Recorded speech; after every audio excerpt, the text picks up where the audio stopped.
Après ma mission en Angola, je suis retourné au Congo et j'ai ouvert une église occulte. Grâce à mon pouvoir magique, l'église s'est remplie en un temps record. Les gens sont venus avec leurs problèmes et leurs maladies, et je les ai guéris et j'ai fait des miracles. J'ai remarqué que les gens sont toujours attirés par la guérison et les miracles. Même si mes miracles et mes prophéties étaient démoniaques, j'étais très apprécié. Quelques mois plus tard, je devais assister à la réunion de toutes les églises de la Bwenza dans la ville de Dolisie. J'ai été informé par l'ange déchu Bombard que Lucifer était dans la ville et qu'il allait assister au rassemblement de toutes les églises occultes de la Bwenza. Arrivé en ville, je suis allé directement à l'hôtel où résidait le diable. J'ai été reçu par l'ange déchu du nom de Nabam qui est l'associé et le secrétaire de Satan. Plus tard, Lucifer m'a reçu dans sa chambre. C'était un homme de peau blanche, mais il peut prendre n'importe quelle apparence qu'il choisit. Son visage était exactement comme celui de Jésus représenté dans les portraits de dévotion de l'Église catholique, et il était beau. Quand j'ai regardé dans ses yeux, je suis tombé par terre parce que je ne pouvais pas supporter les vibrations qui sortaient de ses yeux. Puis il a posé sa main sur moi et je me suis levé. Il m'a demandé ce que je voulais. Je lui ai dit que mon souci était de voir Jésus-Christ et de devenir millionnaire. Quand j'ai prononcé le nom de Jésus-Christ, le diable s'est d'un coup affaibli, il s'est mis en colère et s'est cogné la tête sur la table, puis il m'a dit, « Jeune homme, je connais ton état, tu dois comprendre que même si tu laves une chèvre avec du savon, son odeur ne le quittera plus. Tu dois comprendre que nous irons tous au lac de feu et de soufre. Nous avons le même sort, toi et moi. » J'étais confus et étonné par l'attitude de Lucifer. En fait, je ne savais pas que le diable ne pouvait pas résister au nom de Jésus-Christ. Quelques minutes après cet incident, le diable a essayé de me faire oublier ce qui venait de sortir de sa bouche, mais j'ai eu ces mots dans la tête. Tout ce qui intéresse le diable, c'est que nous finirons tout dans les temps de feu et de soufre. Plus tard, le diable m'a béni et m'a donné le pouvoir de régner sur les puissances démoniaques de l'enfer. Il m'a donné 900 démons guerriers et m'a ordonné de faire la guerre contre l'authentique Église de Jésus-Christ. Le 24 décembre 1990, je suis allé au sous-sol de l'Inde lors de notre congrès annuel de fin d'année pour prendre des décisions sur le sort des pays. Seuls les satanistes à plein temps, les démons supérieurs et les principautés gouvernant tous les pays du monde ont été autorisés à participer à ce rassemblement mondial. Le diable lui-même présidait cette réunion, et pendant qu'il présidait cette réunion, il changeait constamment d'apparence et se transformait en diverses bêtes horribles et grotesques pour intimider et effrayer les participants. Le sujet principal de cette réunion était la guerre et la bataille invisible contre l'Église de Jésus-Christ. Nous avons également parlé de la mort du chef de la fraternité blanche universelle qui n'a pas pu obéir aux termes et conditions de l'alliance. En conséquence, il a été exécuté par les autorités du monde invisible. Après la réunion, le diable a invité les satanistes du monde entier à une autre réunion qui se tiendra en Éthiopie. Plus tard, il m'a reçu dans une chambre et il m'a demandé si j'avais une demande ou un souci à lui soumettre. J'allais parler quand il m'a interrompu et m'a demandé, « Pourquoi est-ce qu'à chaque fois que je te regarde, je vois toujours une lumière brillante et éclatante ?» Je ne savais pas quoi lui dire parce que je n'avais jamais vu cette lumière, mais le diable savait que c'était un symbole de Jésus et cela le rendait nerveux. Il savait qu'un jour j'irais à Dieu. Puis il m'a demandé de le rejoindre au rassemblement qui devait se tenir en Éthiopie le 14 janvier 1991, où il devait organiser une réunion des satanistes du monde.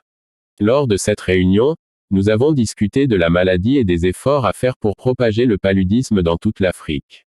Nous avons également discuté de la destruction de la vie des gens. Le diable et l'humanité et notre présence sur Terre ne lui procurent pas de joie. Il nous détruirait maintenant si c'était possible. En 1989, le monde invisible m'informa de mon élévation à un autre rang magique. Ainsi, pour bien préparer mon intronisation, j'ai été contraint de sacrifier une vingtaine de personnes. Sans perdre de temps, j'ai commencé à provoquer des éclairs artificiels sans pluie qui ont tué plusieurs personnes. Je regrette ces morts innocentes. Pour compléter le nombre de personnes qui ont été demandées en sacrifice, j'ai employé un sorcier à Makola, le village situé à quelques kilomètres de la ville de Pointe-Noire sur la route nationale. Ce dernier devait provoquer des accidents violents pour que je puisse sacrifier le nombre de victimes qui m'avaient été demandées par le monde invisible. Ce sorcier a fait exactement ce que je lui ai demandé car je l'avais forcé. C'est ainsi que j'ai pu obtenir le nombre total d'âmes qui m'avait été demandé. Le conseil que je donne aux voyageurs est de toujours recommander leur voyage entre les mains du Seigneur car beaucoup d'accidents ne sont pas naturels. En fait, au moins 70% des accidents dans le monde sont l'œuvre de Satan. Lors de mon intronisation, il y avait des cadres de tout niveau, autorités ecclésiastiques et maîtres de loges mystiques du monde entier. J'ai été intronisé en tant que maître du premier degré dans la magie du dragon rouge. À ce sujet, je voudrais préciser que la branche de la magie dont j'étais membre est plus meurtrière que les autres branches. Si vous lisez le livre d'Apocalypse 12, il est écrit que le dragon rouge attendait que la femme mette au monde l'enfant pour qu'il puisse le dévorer. Ainsi, cette magie est liée au sang humain et au sacrifice humain à outrance. Dans cette branche de la magie, nous sacrifions beaucoup plus que dans les autres formes de magie. Le diable aime boire du sang humain et manger de la chair humaine. Chers amis, si vous êtes dans la magie ou la sorcellerie, sachez que le diable ne vous aime pas. Même si vous lui offrez tout un continent, au final, il vous remerciera à la manière d'un chasseur à l'égard de son chien. Satan peut vous envoyer en mission et vous pouvez réussir, mais sachez qu'un jour vous regretterez le jour de votre naissance car avec lui il n'y a pas d'amitié sincère et durable. Quand le diable se retourne contre ses plus fidèles serviteurs, on se demande s'il a le sang de vivre ou d'aimer. Mais une chose est vraie, Satan n'a ni amour, ni pitié, ni sentiment. Il est vraiment sans cœur, c'est pourquoi on l'appelle l'aumônier à deux cœurs. Quelques jours plus tard, j'ai reçu l'invitation d'aller au Brésil pour suivre une formation à la sorcellerie brésilienne. Arrivé au Brésil, nous avons été accueillis par une délégation qui nous a conduits à notre lieu d'hébergement. Nous étions 27 personnes de différents pays venues apprendre la haute sorcellerie brésilienne appelée la macumba, ou la magie des zombies qui consiste à ressusciter les morts. Lorsque notre formation a commencé, j'ai été surpris de voir que notre professeur n'était autre que le grand footballeur professionnel brésilien vénéré dans le monde entier, dont je préfère taire le nom. À la fin de notre formation, nous avons reçu des cadeaux et un miroir magnétique qui sert à provoquer des accidents de la circulation sur les routes. C'est là que j'ai reçu le pouvoir de me transformer en panthère. Et quand je me suis transformé en cet animal, mes victimes préférées étaient les femmes parce que leur corps et leur sang augmentaient mon pouvoir. Toute femme qui couchait avec moi souffrait de douleurs à l'estomac et devenait stérile. Je veux donner au lecteur une clarification à ce sujet. Le pays de l'Inde dont nous parlons ici est un lieu spirituel en Inde, un lieu que les yeux optiques ne peuvent pas voir.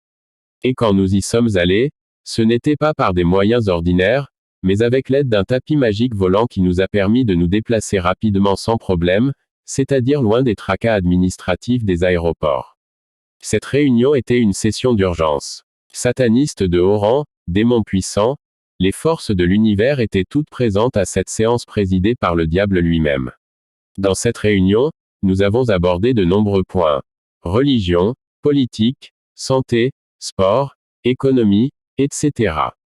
Concernant la religion, nous avons décidé la destruction des églises chrétiennes, surtout celles du Congo démocratique. Tout devait être fait pour empêcher l'évangéliste allemand Reinhard Bonnke de quitter son pays, à cause de ces nombreuses croisades évangéliques qui perturbaient nombre de nos activités magiques. Il fallait tout faire pour fermer les frontières afin d'empêcher la sortie des évangélistes congolais, de peur qu'ils n'apportent un renouveau à d'autres pays africains. Lors de cette réunion, plusieurs satanistes ont demandé à Satan de créer des chaînes de télévision et de multiples programmes cinématographiques, de perturber la vie de prière des chrétiens afin qu'ils passent beaucoup de temps derrière la télévision, au lieu de mener une vie chrétienne épanouie dans la prière et la lecture de la parole de Dieu. Car c'est quand les chrétiens dorment que le diable et les démons travaillent avec liberté. Ainsi, dans le domaine politique, il a été décidé qu'un jour le pape serait ouvertement reconnu comme président de l'ONU. Nous connaissons tous les secrétaires généraux de cette organisation, mais le président de cette organisation n'est pas connu du public bien qu'il existe, et c'est tenu secret. Il est le pape, son identité est cachée pour empêcher les gens de l'identifier avec la bête et le faux prophète révélé dans Apocalypse 12. Mais lors de cette réunion, le diable a décidé qu'il serait publiquement reconnu comme président de cette organisation. Après ce ralliement aux puissances de l'univers, Lucifer envoya une lettre aux satanistes et aux principautés leur rappelant l'obligation de détruire l'Église de Jésus-Christ. J'ai le contenu de cette lettre de Lucifer qui est la suivante. À tous les satanistes, représentants, agents, Principauté, je vous écris car les chrétiens nous font de plus en plus de mal. Si nous ne faisons pas attention, nous pourrions être dominés, écrasés et vaincus. Je voulais attirer votre attention sur la résolution que nous avons prise lors de la dernière réunion en novembre 1991 à minuit. Nous avons réussi à garder secret le contenu de cette rencontre pour les chrétiens. En conséquence, nous avons pu les supprimer et les ensorceler. C'est pourquoi j'en profite pour vous féliciter tous. Mais les choses ont changé. Nous devons améliorer et moderniser nos tactiques et notre contrôle stratégique de l'univers car les chrétiens nous pressent avec des prières ferventes et leur foi solide. La solution est d'utiliser le principe biblique dans le mauvais sens. Nous allons retourner la Bible à l'envers. Nous devons continuer à appliquer la technique et les tactiques convenues pour cette décennie. Ne leur permettez pas de lire la Bible, laissez-les s'intéresser à la lecture de publications et de livres qui n'ont rien à voir avec leur vie spirituelle comme des histoires amusantes, des magazines et des romans. Par conséquent, lorsque la tentation viendra, ils n'auront aucun soutien et ils tomberont. Ne leur donnez pas le temps de prier, poussez-les à se sentir paresseux dans les prières, sinon, l'Esprit de Dieu leur révélera nos plans, et ils prendront des contre-mesures et nous écraseront. Vous ne devriez jamais leur permettre de jeûner car ils deviendront spirituellement forts et ils nous conquéreront. Nous ne devons pas les laisser donner des offrandes et des dîmes pour qu'ils soient dans la pauvreté, car Dieu aime ceux qui donnent avec joie. Ne leur permettez pas de s'aimer d'un amour sincère. Il faut les pousser à se critiquer et à se calomnier. Vous devez leur donner la liberté et la sagesse de raconter des mensonges afin que cela devienne une servitude et un mode de vie, afin qu'ils n'entrent pas dans le royaume de Dieu, mais finissent en enfer, la ville de feu. Vous pouvez les laisser prêcher sur le retour de Jésus-Christ et l'enlèvement, mais vous devez leur faire penser que cela arrivera dans 10 ou 20 ans parce que la réalité est qu'il peut revenir maintenant. Vous ne devez pas leur permettre d'évangéliser ou de témoigner. Assurez-vous qu'ils sont devant la télévision pendant des heures et des heures pour les empêcher de lire la Bible et de prier. Assurez-vous qu'ils sont en conflit et en division. Créez l'incompréhension en leur sein afin qu'ils ne soient pas unis. Je voulais vous écrire sur plus de tactiques, mais pour le moment vous devez appliquer cette recommandation selon ma directive. Si vous avez un problème, vous pouvez m'appeler sur ce numéro qui est une ligne directe et vous me joindrez. Vous devez garder cette lettre secrète. Les chrétiens ne doivent pas être autorisés à mettre la main dessus, sinon, nous serons dans la douleur et la défaite. C'est notre plan pour cette décennie. Je vous souhaite beaucoup de chance pour cette décennie de 1991 à 1999. Prenez soin d'assister à notre réunion hebdomadaire dans notre quartier général dans le Pandémonium. Alors Lucifer m'a confié la mission de combattre le pasteur d'une église de mon pays, le Congo-Brazza. Arrivé dans la ville de Pointe-Noire où se trouvait l'église, j'ai commencé par enquêter sur le pasteur. Après cette enquête, j'ai enfin découvert sa force. J'ai découvert que c'était un homme qui craignait Dieu et qui était puissant dans la prière. L'implication de tout cela était troublante. En fait, cela empêchait nos déplacements et nos activités dans la ville. Dans son église, il y avait un groupe d'intercession qui priait chaque jour et chaque nuit. Bien-aimés, vous devez comprendre que le diable n'attaque pas les chrétiens hypocrites parce qu'ils lui appartiennent. Seuls ceux qui marchent dans la sainteté et la crainte du Seigneur attirent l'attention du diable. Ce pasteur était membre d'une communauté de plusieurs églises, mais c'était lui qui craignait Dieu. C'est pourquoi le diable l'a désigné comme cible potentielle. Ma stratégie contre ce pasteur était d'éteindre le feu qui brillait et brûlait en lui. Ma tactique était de lui faire enfreindre la loi pour que je puisse avoir accès à sa vie. J'étais également censé arrêter son voyage évangélique vers l'Europe. Chaque fois qu'il se rendait dans les bureaux administratifs pour le visa, je déployais des démons dans ces bureaux pour s'opposer à lui, mais le but principal était de s'assurer que ce pasteur pourrait enfreindre la loi. J'avais 800 démons guerriers travaillant contre ce pasteur. L'échec dans le royaume des ténèbres est inacceptable. Nous avons donc travaillé dur. Mais malgré notre détermination, ce pasteur était constant et intense dans la prière. Donc, j'ai convoqué le chef sorcier de ce quartier et sa confrérie pour qu'ils puissent aller chez ce pasteur et se plaindre des bruits causés par les intercesseurs dans leurs prières.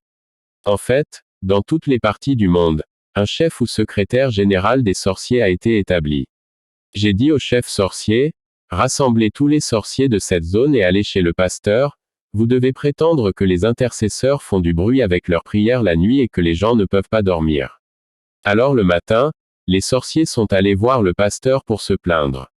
Ils ont approché ce pasteur avec un langage abusif et choquant pour le faire se sentir offensé.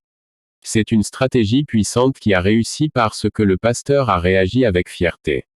En conséquence, la porte de sa vie s'est ouverte et les sorciers ont réussi à envoyer un démon dans la vie de ce pasteur par la porte de l'orgueil. Il était spirituellement faible et sa tentative de voyager en Europe a échoué. Vous devez comprendre que le diable cherchera une porte ouverte pour accéder à votre vie. La colère et l'offense sont les deux grandes portes principales utilisées par les sorciers contre les enfants de Dieu. La Bible dit, « Soyez en colère mais ne péchez pas. Ne laisse pas le soleil se coucher sur ta colère. » Éphésiens 4h26. J'ai réussi à éteindre le feu de cet homme de Dieu. Quelques semaines plus tard, j'ai reçu l'invitation d'aller à Hong Kong, où une réunion extraordinaire a été organisée pour rassembler des satanistes de haut rang. J'ai pris mon tapis volant comme d'habitude et je suis allé à Hong Kong. Il y avait beaucoup d'hommes d'affaires et de représentants de grandes maisons de couture et de parfumeurs, des représentants de l'industrie des lotions et de l'industrie de la beauté étaient également présents. Lors de cette réunion, nous nous sommes concentrés sur les drogues. Le diable a recommandé la création de nombreux points de vente et pharmacies à travers le monde. Il a recommandé plus de distributeurs, de revendeurs et d'agents dans tous les secteurs du monde. Nous avons besoin d'agents dans la police, dans les autorités locales, dans les douanes des différents ports et frontières de nombreux pays du monde. Nous avons également besoin d'agents dans les structures internationales pour faire appliquer nos décisions dans les douanes, la police et le gouvernement. Après s'être occupé de la distribution de médicaments, le diable a ordonné aux fabricants de produits de beauté, toutes marques confondues, d'accélérer la création et la conception de produits de beauté, notamment savons, lotions, parfums et autres, afin que les êtres humains détruisent leur beauté naturelle. Le diable a chargé les pouvoirs des ténèbres d'attacher des démons à ces produits de beauté, savons et lotions afin que l'humanité puisse être possédée simplement en les utilisant. Plus tard, le diable a incité les scientifiques à concevoir de faux médicaments pour des maladies telles que le paludisme, afin que les gens ne se rétablissent pas après avoir pris ces médicaments. Après cette rencontre, le diable nous emmena en Espagne où il avait un disciple responsable des entreprises d'hôtellerie et de restauration. Après il nous a emmenés aux États-Unis où nous avons rendu visite aux gardiens des taureaux des États-Unis, aussi appelés les taureaux de Chicago. Cet animal est un démon et ce démon est la principauté qui gouverne les États-Unis. Le diable m'a fait comprendre que chaque pays sur cette terre est gouverné par une principauté qui est un démon supérieur.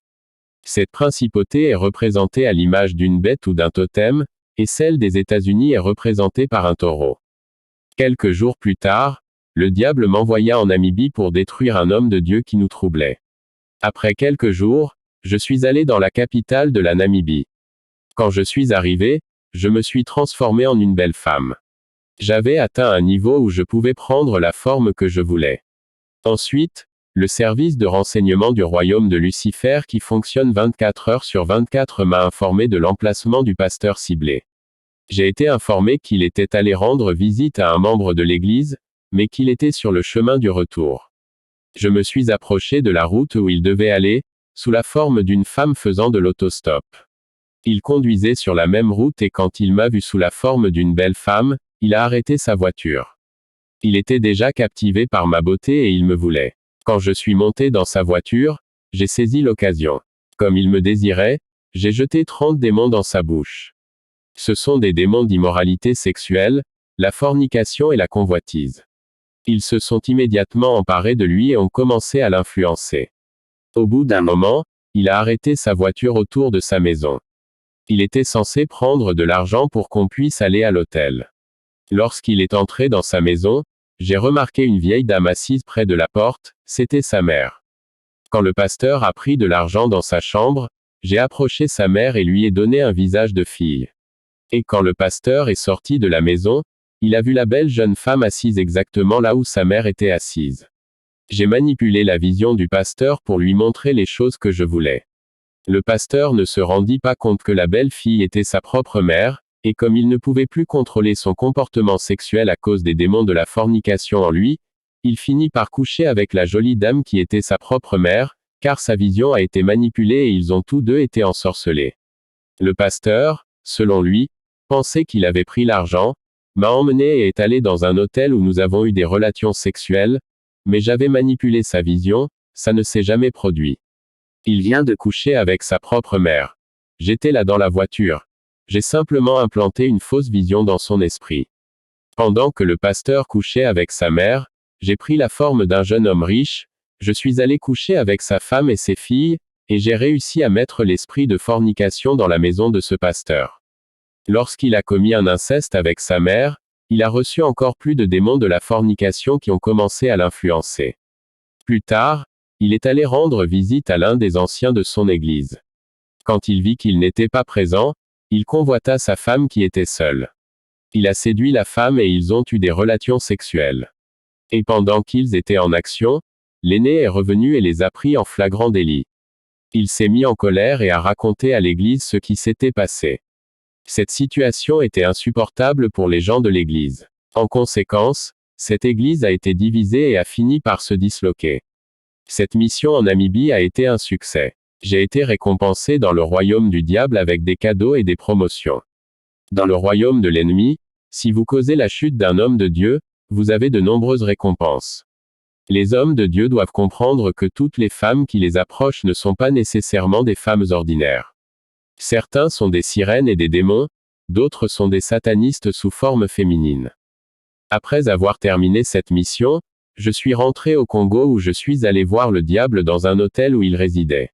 Il avait la forme d'un jeune homme riche. Il m'a reçu et m'a félicité. Il m'a donné 3 autres missions, avec de grandes promesses et de grandes récompenses.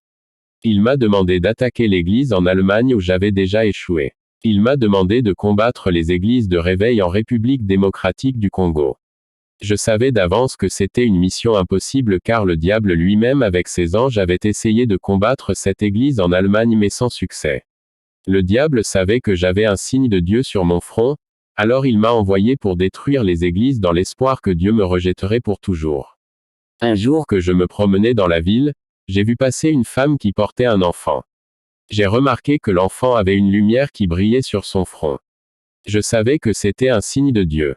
J'ai essayé de détruire cet enfant en saisissant son esprit avec ma main astrale, mais j'ai réalisé que plus j'essayais de prendre l'âme de l'enfant, plus je devenais impuissant et plus faible.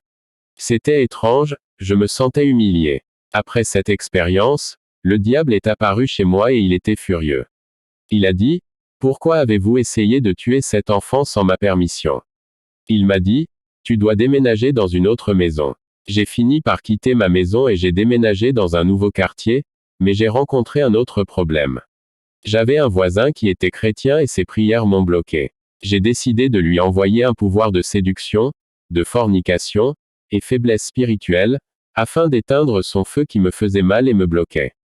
Plus tard, il est devenu alcoolique et a commencé à coucher avec des hommes.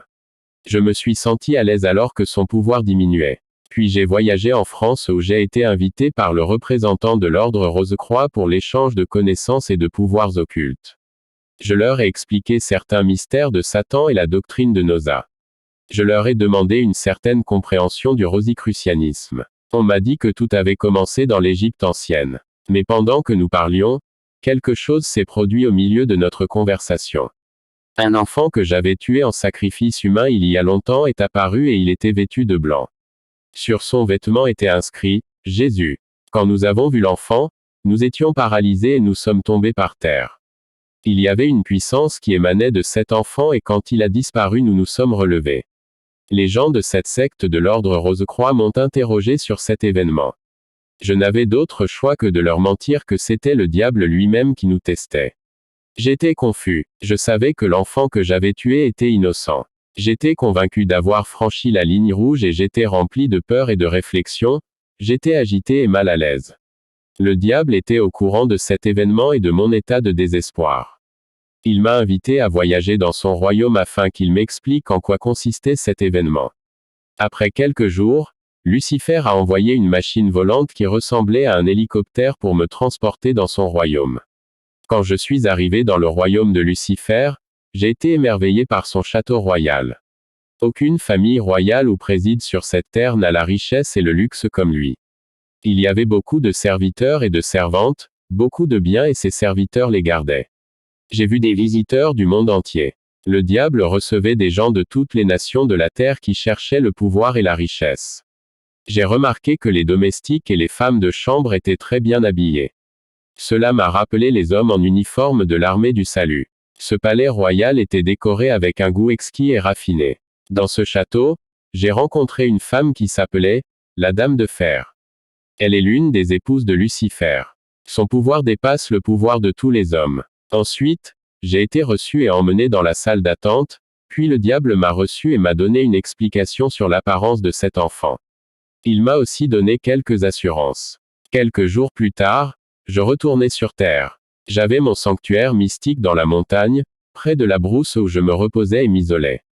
J'étais dans ce sanctuaire, et en m'endormant j'ai rêvé du même garçon qui nous était apparu en France. Le garçon était comme en train de prier, puis il a levé la main et a dit, « Au nom de Jésus-Christ ». J'ai sauté de mon sommeil, j'étais content de voir que ce n'était qu'un rêve, mais quelques minutes plus tard j'ai entendu un bruit de tonnerre et mon sanctuaire a pris feu comme je l'ai vu dans le rêve. Puis une puissance m'a saisi et m'a projeté de la montagne et je suis devenu aveugle, je ne pouvais plus rien voir. Quelques minutes plus tard, Lucifer est apparu. Il m'a assuré que tout allait bien, mais il m'a menti en disant que c'était lui qui avait causé ce qui s'était passé dans ce buisson autour de la montagne, mais ce n'était pas le cas. À la suite de cet événement, je suis tombé malade et déprimé. Quelques jours plus tard, j'ai vu un véhicule moderne et 18 personnes en sont sorties. Il disposait d'instruments médicaux avancés que la médecine humaine n'a pas encore vu ni inventé. Ces personnes ont été envoyées par Lucifer, et ils m'ont soigné en me faisant 4 injections. En conséquence, j'ai été restauré. Quelques semaines plus tard, j'ai fait un autre rêve. J'ai vu le même enfant dont j'ai rêvé la dernière fois. Il m'a annoncé la bonne nouvelle de l'Évangile. À la fin, il m'a dit, « Ma mission est terminée, je suis venu vous annoncer l'Évangile mais vous voulez me tuer. » Alors dans ce rêve, j'ai vu un de mes démons poignarder cet enfant et alors qu'il était en train de mourir, son sang coulait dans ma chambre. J'ai sauté de ce rêve, je tremblais. Quelques minutes plus tard, j'ai remarqué que mon tapis volant avait disparu, mon étoile avait disparu, ma bague et mon collier magique avaient également disparu, et mon uniforme du monde invisible avait également disparu. En fait, j'étais officier dans le monde spirituel du diable. Lorsque j'ai essayé de contacter le royaume du diable, j'ai remarqué que toutes les lignes de communication étaient coupées. J'étais sur le point de quitter la ville quand le diable a réussi à établir une communication avec moi. Il m'a ordonné de rester en ville et de ne pas avoir peur. Il a dit qu'il déployait des démons guerriers supplémentaires pour ma protection. Il m'a ordonné de continuer mes activités, de faire des morts car je devais atteindre le nombre déterminé de 3000 pour devenir millionnaire. Il a ensuite déployé 300 démons guerriers pour ma protection. Il savait que l'intervention de Dieu dans ma vie n'était pas loin. Je me sentais déjà coupable à cause de l'église que j'avais détruite et disloquée. J'ai tué des milliers de personnes dans des accidents de la circulation. Je savais que Dieu était en colère contre moi. J'ai pensé à demander le pardon de Dieu. Au royaume des ténèbres, il se méfiait de moi. Il pensait que j'allais trahir le diable. Quelques jours plus tard, j'ai reçu la visite d'un ami. Il est venu me dire qu'un ancien sataniste de la République démocratique du Congo témoignait dans leur église. Le sataniste a servi Satan pendant 10 ans. Je me préparais à me réfugier dans cette église. Alors que je m'apprêtais à aller à l'église, le diable m'a appelé et m'a dit de le rejoindre dans la ville de Pointe-Noire. Il m'a dit qu'il passerait 6 mois en ville pour régler de nombreux problèmes. Quand je suis allé le voir là où il logeait à l'hôtel, j'ai été escorté là où il se trouvait. Lorsque j'ai essayé de tendre la main pour le saluer, il a refusé de me serrer la main et m'a demandé de m'asseoir pendant qu'il continuait à parler aux autres visiteurs. Mais pendant qu'il parlait à d'autres visiteurs, il m'a dit, « Félicien, sais-tu que je t'aime beaucoup. Mais vous devez comprendre que nous allons tous finir dans le lac de feu et de soufre car nous avons tous été impliqués dans des actes meurtriers, donc il n'y a pas de différence entre vous et moi, nous avons le même sort, qui est le lac de le feu et le soufre. » Puis le diable m'a parlé d'un ancien sataniste qui témoignait dans la ville. Il me dit, « Je te donne pour mission de tuer cet agitateur. » Tous les satanistes et sorciers de la ville ont reçu l'ordre de tuer cet agitateur. Après cela, je suis rentré chez moi. Les mots qui sont sortis de la bouche de Lucifer étaient aussi scellés dans mon esprit. Il a dit que j'étais un meurtrier comme lui et que lui et moi avions le même sort et que nous finirions dans les temps de feu et de soufre. Alors, j'ai pris conscience des péchés et des crimes que j'avais commis au fil des ans. Je me suis dit, quel genre de maître est-ce? Je l'ai servi dès mon plus jeune âge, j'ai sacrifié des milliers pour lui, j'ai détruit des églises pour lui, mais il ne connaît pas l'amour. Plus tard dans la soirée, mon ami est venu et m'a emmené dans son église où l'ancien sataniste témoignait. Avant de partir pour l'église, quand nous sommes arrivés à l'église où il témoignait, j'ai essayé de capturer son esprit mais l'ancien sataniste était entouré de feu. Je ne pouvais rien faire contre lui. Je n'avais aucune motivation pour continuer à l'attaquer parce que j'étais déjà rempli de culpabilité et je savais que Dieu était en colère contre moi. Je me suis assis et j'ai écouté doucement le témoignage et l'enseignement. Après le service, je suis rentré chez moi, confus et déprimé. Je faisais une dépression nerveuse, et dans la nuit alors que je me reposais, j'ai entendu une voix parler et citer un passage de la Bible. Hébreux 4/7, c'est pourquoi Dieu fixa de nouveau un certain jour, l'appelant aujourd'hui, quand longtemps après il parla par David, comme il a été dit auparavant, aujourd'hui, si vous entendez sa voix, n'endurcissez pas vos cœurs. Le lendemain, j'ai décidé de confesser mes péchés et de donner ma vie à Jésus-Christ. Lucifer. Le lendemain, j'ai rencontré l'ancien sataniste et lui ai apporté des livres et des instruments magiques qu'il a brûlés. Nous avons eu une séance de prière de délivrance, puis il a prié pour que le Saint-Esprit me baptise de feu. Après ma conversion, la nouvelle se répandit dans toute la ville. De nombreux satanistes dont ceux que j'avais initiés à la magie sont venus essayer de me convaincre de changer ma décision. Mais ma décision était définitive car c'était un objectif à long terme pour moi de connaître Jésus-Christ. Le royaume des ténèbres a commencé à me persécuter avec diverses manifestations paranormales, mais je n'avais pas peur car j'étais déjà habitué à ces choses. Jésus-Christ m'a protégé et sa paix a rempli mon âme. Je n'avais pas peur des phénomènes paranormaux du diable, j'y étais déjà habitué. Pour vous, chers amis, qui malgré tous les avertissements que vous recevez de Dieu, choisissez toujours de rester dans la secte catholique, sachez que si vous y restez, c'est en enfer que vous passerez votre éternité. La secte catholique n'a jamais été une église et ne le deviendra jamais. C'est la plus grande secte de Lucifer au monde. C'est la mère de toutes les abominations de la terre. Vos prêtres et vos évêques sont tous des satanistes, et tous les anciens satanistes qui se repentent n'ont cessé de vous le révéler. Comme vous venez de l'apprendre à la lecture de ce témoignage, la soi-disant Vierge Marie que vous adorez n'est autre que Marie Margella, encore appelée la Reine des cieux, et le soi-disant Jésus que vous adorez n'est autre que Saint Charlemagne, et tous deux ne sont que des démons supérieurs dans le royaume de Lucifer. Et même votre pape est connu dans le royaume sous-marin comme le catholicisme est la religion de Satan. Seuls des satanistes y officient car pour occuper n'importe quel poste, il faut passer par une initiation à la sorcellerie et à la magie. Comme vous venez de le lire dans ce témoignage, même les soi-disant œuvres caritatives qu'ils font, sont des pièges pour attraper des innocents à sacrifier à Lucifer. Si vous chérissez votre salut, fuyez la secte catholique et si vous vous souciez de votre vie ou de celle de vos enfants, ne tombez plus jamais dans le piège d'accepter les soi-disant œuvres de bienfaisance que font les catholiques et la soi-disant aide qu'ils offrent. Ce sont là d'énormes pièges tendus contre vous. C'est votre vie que vous vendez à Lucifer en échange de ces aides. Rappelez-vous une fois pour toutes que Satan ne donne jamais rien gratuitement. Pour vous chrétiens nés de nouveau qui prêchez l'évangile aux catholiques, souvenez-vous de ceci, tous ces catholiques à qui vous avez déjà expliqué, avec l'aide de la Bible, que le catholicisme est une abomination aux yeux de Dieu, mais qui choisissent obstinément d'y rester malgré les preuves que vous leur donnez, et malgré tous ces témoignages très clairs que les anciens satanistes mettent à notre disposition, sont des sorciers. Ne perdez plus votre temps. Ces gens ne sont pas dans le catholicisme par ignorance. Ils sont là par choix. En tant que sorciers, ils préfèrent un environnement qui les aidera à s'épanouir dans la magie. Ne perdez pas de temps à croire que vous pouvez les gagner. Vous ne réussirez pas. Les quelques personnes qui sont dans le catholicisme par ignorance, quand on leur explique par la Bible que la doctrine catholique est purement satanique, ils comprennent, se repentent, et quittent cette secte abominable. Ceux qui ont suivi tout ce que dit la Bible sur leur doctrine, tout ce que les anciens satanistes confessent, mais qui s'obstinent à vous dire qu'ils sont catholiques et qu'ils mourront catholiques, sont de dangereux satanistes. Ils savent très bien ce qu'ils font. Arrêtez de perdre votre temps à prêcher à de telles personnes et méfiez-vous d'elles. De la même manière que vous devez fuir le catholicisme, vous devez également fuir tous les autres groupes religieux qui servent Lucifer. C'est le cas des témoins de Jéhovah, des Mormons, de toutes ces assemblées de sorciers qui s'habillent de blanc et marchent pieds nus, et même de certaines églises dites évangéliques ou ressuscitées, mais dont la doctrine n'est pas biblique, et dont les pasteurs sont satanistes.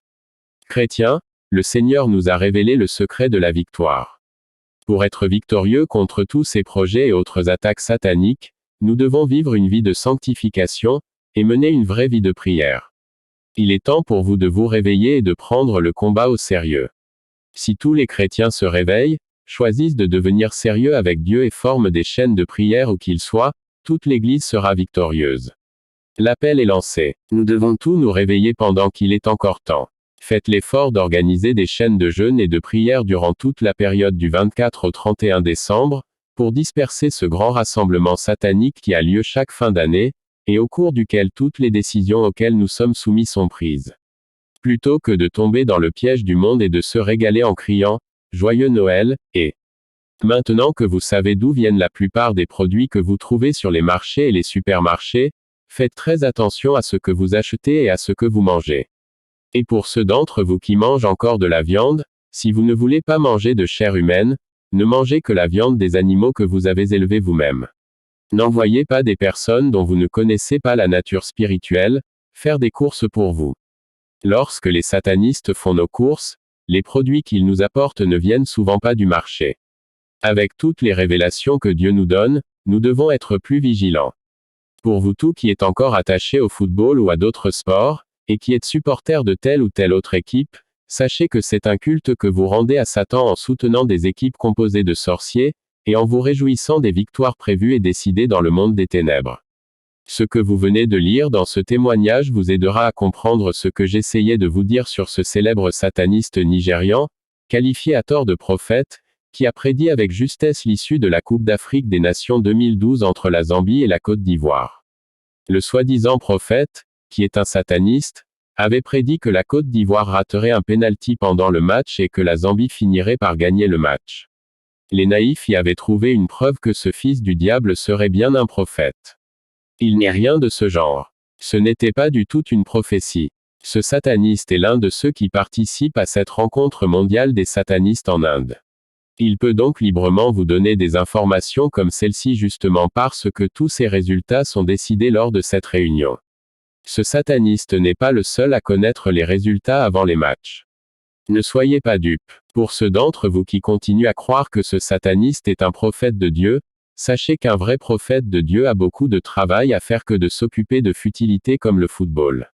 Et Dieu lui-même a assez à dire à son peuple, plutôt que de se lancer dans de stériles prophéties concernant des compétitions sataniques, qui n'apporteront rien à ses disciples, et dont ses disciples sont même invités à fuir. Avec tous ces multiples pièges que le monde de Satan tend aux enfants de Dieu, vous devez être très prudents. Ne tombez plus dans le piège de ramasser sur la route des personnes que vous ne connaissez pas. Ce pasteur namibien a perdu son ministère, sa vie et celle de sa famille, à cause de cet acte d'imprudence et de manque de discernement. De tels cas devraient nous servir de leçon. Bien-aimé, peu importe à quel point tu peux être prudent, peu importe à quel point tu vis une vie de sanctification, peu importe à quel point tu mènes une vie de combat spirituel conformément aux normes et en suivant les enseignements que nous avons reçus, si tu vis avec un agent de Satan, vous serez victime des attaques du monde des ténèbres. L'agent de Satan avec qui vous vivez, aura le temps d'échanger tous vos biens avec des contrefaçons fabriquées spécialement pour vous dans le monde sous-marin, il aura le temps d'échanger tous vos produits alimentaires avec des produits du monde sous-marin, il aura le temps d'échanger toutes vos boissons avec des poisons fabriqués dans le monde sous-marin pour vous détruire et ruiner totalement votre santé, voire votre vie. Comme nous venons de le lire, les aliments et autres produits alimentaires qui proviennent du monde sous-marin, causent toutes sortes de problèmes de santé, et même des maladies qui deviennent incurables. Vous devez donc prendre les mesures appropriées, tant qu'il est encore temps. Bien qu'il soit recommandé de vivre ensemble en frères et sœurs dans la foi, ne prenez pas le risque de vivre avec quelqu'un dont la vie spirituelle ne vous rassure pas. Vous devez donc redoubler de vigilance et de prudence. Comme vous venez de le lire dans ce témoignage, parmi les gens du protocole de l'évangéliste Bonnequeux, il y avait un agent de Satan, une femme qui appartenait au monde des ténèbres. C'est ainsi que Satan réussit toujours à s'infiltrer dans le milieu des enfants de Dieu, par l'intermédiaire de ses agents. Nous devons donc être plus vigilants et plus prudents, et exercer tout le discernement que le Seigneur nous a donné. Pasteurs et serviteurs de Dieu, faites attention à toutes ces personnes qui aiment toujours être à l'avant-garde, qui aiment toujours être impliquées dans tout ce que vous faites et être au courant de toutes les décisions que vous prenez, et qui veulent à chaque fois être les seuls ceux qui font tout pour vous. Ces personnes sont généralement majoritairement des femmes. Que le Seigneur nous accorde ces révélations. Que la grâce soit avec vous tous qui avez Jésus-Christ comme maître.